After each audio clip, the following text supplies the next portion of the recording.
রে বেটা, পৃথিবীতে শুধু বেটির জন্যই জন্ম নিছ বেটা। ছি ছি ছি ছি বেটা, বেহায়া কোথাকার, নির্লজ্জ কোথাকার। নারীর জন্যই পৃথিবী, শুধু এই বেডিতের লাগে থাকার জন্যই জীবন। মহান আল্লাহ পাক এমন সুন্দর এক হায়াত দিছে শুধু এই নারীর জন্য না। এক একজনে ভালোবাসতে বাসতে যান শেষ হাতে, হ্যাঁ হাতে যান হাতের প্যান্ট শুদ্ধ পইরা যেতে আছে ভালোবাসতে বাসতে, পিছি দিয়ে প্যান্ট টানিয়া ধরন লাগে। মাজা নাই, কোমর নাই, শরীর নাই, যৌবন নাই, বেশরম।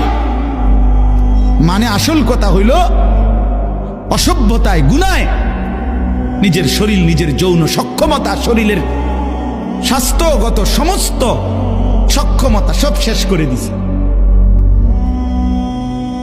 আমি খোলামেলা বলি, নওজোয়ান তোমাদের জন্য বলার কেউ নাই, চিল্লায় না কেউ, ফেরাইবার মানুষ কম। ফেরাই চরিত্র নষ্ট করছো, হারবাল কোম্পানি পোস্টার লাগাইয়া রাখছে। এত পোস্টার কেন হারবালের? হ্যাঁ, লাল পোস্টার এগুলো এত ডিকা। ঘটনা কি? দেশে বাংলাদেশে কি যৌন সমস্যা কোনো মহামারী আকার ধারণ করছিল? কোনো আন্তর্জাতিক গবেষণায় অথবা কোনো দেশে কোনো রাষ্ট্রীয় কোনো গবেষণায় বলেন যৌন রোগটা তাহলে এত পোস্টার কা? মাকসাদ কি? মাকসাদ একটাই, চরিত্রহীনতা বেড়ে গেছে বন্ধু।